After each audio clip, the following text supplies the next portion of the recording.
Eu não aguento mais o método de euforia. Oi, pra você que não me conhece, meu nome é Ellie e seja bem-vindo ao meu canal. Hoje vamos falar um pouquinho sobre um tema bem amável que não gera nenhuma polêmica, que é porque o método de euforia tá uma bomba, e vamos ter a participação de um amigo meu. A participação do meu amigo Arielos, que o nome do canal também é Arielos, e aí vamos falar um pouquinho dos principais efeitos e dos principais DPS, né, já que já vai vir um novo, que eu acho que o Aventurinho vai ser DPS sim. Enfim, para abrir esse assunto sobre como que tá a euforia em si, eu vou deixar aqui meu amigo Arielos falar para vocês. A euforia acaba sendo um caminho que tem vários problemas, mas eu acho que o principal deles é o fato de ser um caminho muito fechado entre si. Porque, por exemplo, diferente da recordação, a euforia acaba que o próprio jeito que o caminho funciona é uma forma muito específica para ele mesmo. Afinal de contas, para você dar dano de euforia e ter um dano maior no instante errado, você precisa gerar mais piadas. E para gerar mais piadas, você precisa de outras euforias na equipe. E quanto mais euforias na equipe, mais perícias de euforia você vai ter no instante errado, logo mais dano você vai causar. Diferente da recordação, que por exemplo é só um espírito, então você não precisa necessariamente de outros personagens da recordação na sua equipe.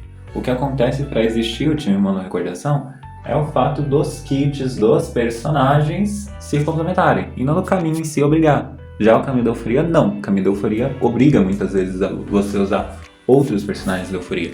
Claro, existem casos que você não precisa necessariamente fazer um time mono euforia. Sim, o próprio caso da Sparks é um bom exemplo. Você não precisa fazer um time mono euforia, até porque você quer Spark ali. Mas ainda assim, é um caminho que funciona melhor com ele mesmo. Além disso, foi um caminho muito mal implementado e que é literalmente a mesma coisa do caminho da recordação, na questão de que não tem uma identidade muito bem definida, já que a gente tem um problema de que tem DPS, tem sub-DPS, tem suporte, tem debuffer, tem Sustainer, quer dizer, ainda não existe o Sustainer, mas com certeza vão lançar o Sustainer, igual foi com a Riacine. Então isso é um negócio que acaba prejudicando muito o caminho da euforia, na minha opinião. É um caminho que também está sendo muito mal feito, não tem tanto dano assim, e só está sendo realmente bom porque os endgames estão favorecendo muito. Além de ser um caminho super caro, super difícil de você conseguir maximizar, super inconsistente, e ser um caminho muito sem graça no fim do dia, né? Infelizmente, por mais que o Instante de Errar seja uma ideia interessante, o jeito que a Royalverse está trabalhando, pra mim, é um jeito que deixa o caminho bem chato de se jogar, bem ruim, por causa que é mais punitivo, mais estressante você jogar com euforia do que divertido de fato. E todas essas coisas acabam agregando também, acabei de lembrar, também tem o fator que euforia não escala com nada, euforia só escala com um status específico de euforia que você não consegue pegar na build. Você tem que ter Conde de Luz assinatura ou um buff externo, mas você não consegue euforia na build do seu personagem. Não existe alguma peça que vai te dar euforia, você não consegue euforia no substatus. Isso é um negócio muito ruim. O único jeito é você usando um outro status para o seu personagem converter euforia. Como no exemplo da Loba, que converte velocidade em euforia. Mas além de tudo isso, eles também deixam de aproveitar muitos buffs, tanto de ataque, quanto de PV, quanto defesa, quanto também não aproveitam tão bem assim buffs de... Quer dizer, não aproveitam no caso. Buffs de bônus de dano, ser Evanescência, que é uma euforia que não dá tanto dano assim de euforia, e o Aventurine, que também parece que também vai ser um personagem que não vai dar tanto dano de euforia assim, mas eu posso estar enganado, tem que ver quando o Aventurine chegar. E no geral, é isso. O caminho da euforia é um caminho que acaba tendo muita inconsistência, acaba sendo um caminho muito nichado para ele mesmo, acaba sendo um caminho muito sem graça, porque ele tá fazendo a mesma coisa que a Recordação fez, de só ser um outro caminho, um bônus, um plus, com alguma coisinha a mais, só para não dizer que é a mesma coisa literalmente. E é uma mecânica que é muito forçada goela abaixo. Então eu acho que isso é um problema. Eu acho que a euforia seria melhor se eles parassem de forçar tanto a euforia e fizessem os bonecos fortes de fato, ao invés de só nichados e por conta do nicho tá sendo muito beneficiado de estarem fazendo endgame. Eu acho que isso é um negócio que também revolta muito na hora de você pensar em pegar uma euforia, porque você às vezes não pega porque quer o personagem, sim porque o jogo te obriga. Isso é muito chato. Bom, galera, essa foi a opinião aqui do meu amigo Arielos. Arielos, muito obrigada pela participação aqui nesse vídeo. Sobre essa opinião, eu concordo bastante com ela, assim. Só vou adicionar algumas coisinhas, tipo, Gente, é muito ruim também, porque a maioria dos personagens da Euphoria foram um em cima do outro. Foi tipo Yawang, Sparks na mesma atualização, Loba e Vanessa também na mesma atualização, o que prejudica muito.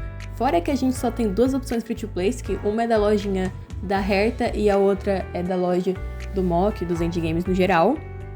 O que é muito ruim, porque deixa a maioria dos personagens dependentes do cone assinatura, né? Fora a questão do Euphoria, o principal que a gente tem mesmo é a penetração de resistência, porque de resto não tem basicamente um buff que a galera da Euphoria aproveite. Então agora vamos falar do principal, que é as nossas main DPS, né, da Euphoria. Eu não vou entrar entrando no quesito Sparks, porque por mais que dê pra usar, eu não acho que seja tão relevante pra esse vídeo agora. E agora vamos falar sobre Evanesce e Loba. E vamos começar com a Evanesce, que nossa querida que tá bem esquecida, né? Tipo, a maioria dos vídeos que eu vejo sobre ela são de, 2, 3, até 4 meses atrás. Bom, pra iniciar nosso quesito Evanesce, a Evanesce é uma personagem muito forte e não tem muito o que reclamar dela. O principal dela, que vai causar certa dor de cabeça, talvez, vai ser, com build e time. Por quê? Na Evanesce, você vai crescer uma build com 160 de velocidade para ela demais e recuperar mais energia, porque se ela não recuperar energia, ela não dá dano, porque essa é a principal fonte de dano dela, por mais que ela dê na instância Ra, não é tanto dano. Segundo, se você usar ela com a Yawang, que é basicamente a melhor parceira dela, você talvez vá sentir uma falta de avançação da sua Evanesce, principalmente se ela não tá com 160 de velocidade, que aí faz com que ela não haja tanto quanto ela poderia, que aí talvez faça com que você sinta que a sua Evanesce não tá dando tanto dano quanto ela poderia. Aí vamos falar de substitutos dela. De Xander e Yao não tem tanta diferença, mas é aquilo, se você não tem os dois ou só tem um, o problema fica, tá, eu tô usando Xander no time da Rimeko, aí eu preciso usar com a Evanesce, aí fica aquilo, porque a Evanesce ela usa personagens bem disputados, inclusive a própria Sparkle que consegue entrar no time dela, já que temos o Archer, que é outro personagem que, tá bem forte por agora, principalmente com o lançamento da Ring. E outro ponto da Evanesce é que se você não está com ela E1, é um problema, se você não tá usando a Yao. Se tá com a Yao, não é, o maior dos problemas, mas se você tá sem Yao, faz diferença, porque instância rápida pra Evanesce ainda assim é importante pra ela. Aí você resolveu esse quesito, outro problema dela é que você não consegue tirar o desbravador da equipe dela, porque ele basicamente não tem substituto, ou seja, se você tá usando o desbravador no time, por exemplo, da Castorice, não tem como substituir, isso vira um problema bem grande. E outro quesito da Evanesce é, você precisa de uma Ho-Ho pra você ter, potencial muito bom. Ou seja, se você gastou sua moedinha e você não pegou a Ho-Ho, isso é um problema muito grande, porque a sua Evanesce vai demorar um pouquinho mais pra ultar, né? E se você tem E1, melhor ainda, porque, quanto mais velocidade a sua Evanesce tiver, mais dano ela provavelmente vai dar. Então, esse é um detalhezinho a se pensar. E é isso da Evanesce, esse é o ponto principal dela, que vai te causar mais dor de cabeça, mas ela ainda assim não deixa de ser boa. Então agora, vamos lá para tão infame, a famosa main push da atualização Silverwolf 999, ou como eu gosto de chamar, 99, porque, vocês já vão ver. Vamos lá, um ponto muito ruim da Loba é que o time dela é extremamente caro, porque pra você ser funcional sem você passar muita dor de cabeça e perrengue Loba de cone assinatura, com Sparks de cone assinatura e Yao com uma build muito boa, e você vai criar uma Ho-Ho, no mínimo E1 para ajudar ainda mais a Silverwolf, já que, ela converte a velocidade em euforia. Vamos começar, que já é muita dor de cabeça jogar com a Silverwolf. Mas vamos começar com o básico, O time dela, nessas atualizações, dificilmente passa do 100 de euforia, que tá muito difícil, que é muito engraçado, porque na atualização que ela lançou, ela conseguia passar muito, mas muito fácil. Esse time da Euforia é pra ser uma pegada meio o mono recordação, que é hoje em dia, só que o problema é que ele foi lançado tudo muito em cima um do outro, Eu não acho que eu já mencionei nesse vídeo, mas se não, Yao, Sparks, Evanesce, tudo lançado na mesma época. Aí, vamos lá pro segundo problema. Esse time, o dano não tá tão grande quanto deveria, já que a inflação dos inimigos tá aí, tá muito grande. Mas vamos lá. E algum que passa, vai lá com os 200k de dano dela. É um dano legal? É legal, mas quase não muda a vida do inimigo. A Sparks dá 1 milhão de dano? Tá. Aí temos a Loba. A Loba às vezes dá 1 milhão de dano, às vezes não. É uma inconsistência muito grande. O que isso é um problema gigantesco. Assim, por mais que ela possa passar dos 1 milhão, ainda assim, essa inconsistência é ruim. Porque essa inconsistência faz com que eu não saiba se meu time vai conseguir fazer assim tão simples. Porque às vezes ele pode ir pro lado só ruim e eu demorar um ciclo a mais, às vezes no mock, ou 100 pontos a mais no sombra, que não deveriam. Isso com um time premium, né? Porque vamos pro free to play. Porque o free to play é pior ainda. Você demora muito pra passar. A Loba, ela demora mais pra ultar, porque a Sparks ajuda muito a Loba a ultar. Então o que faz com que ela seja extremamente dependente, não só da Yao, quanto da Sparks, para você jogar com ela tranquilamente.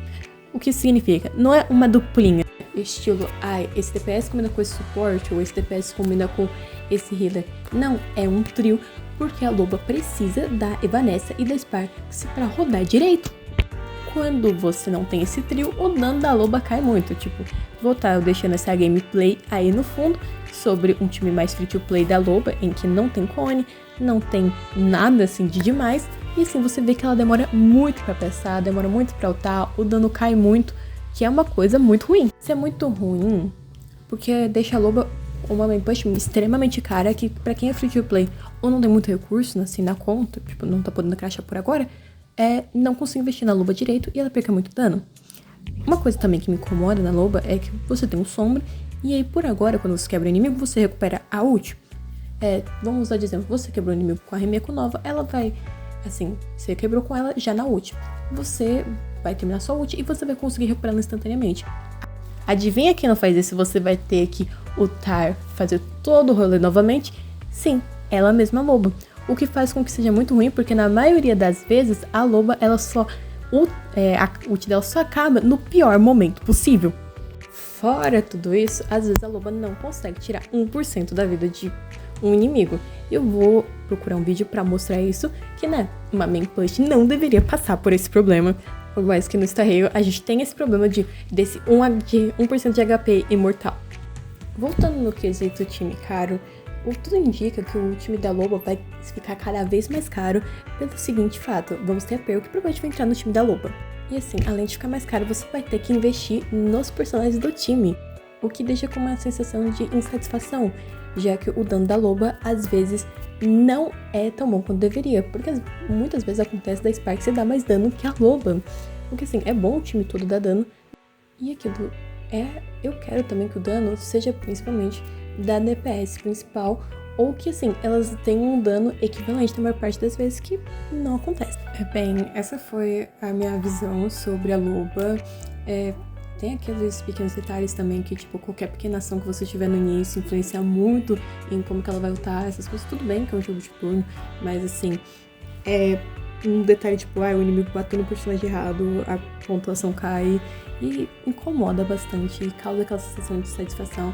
Fora que às vezes eu sinto que a gameplay da Loba é muito repetitiva, muito repetitiva e muito RNG também. E bem, eu espero que não aconteça mais essa insatisfação muito grande com o main pushing. Eu espero que, sei lá, na semana Lux conserte a Loba, ou a Pearl conserte, ou na 5.x não aconteça isso. Mas essa é a minha opinião por agora, espero que vocês tenham gostado. Se você acompanhou até aqui, não esqueça de deixar seu like, porque é muito bom que você apoie. E se você gostou, comenta aí, ou se você discorda ou concorda, mas lembrando sempre de manter o respeito, porque eu tentei manter o respeito aqui, né? Enfim, é isso. Um beijo, tchau e até o próximo vídeo.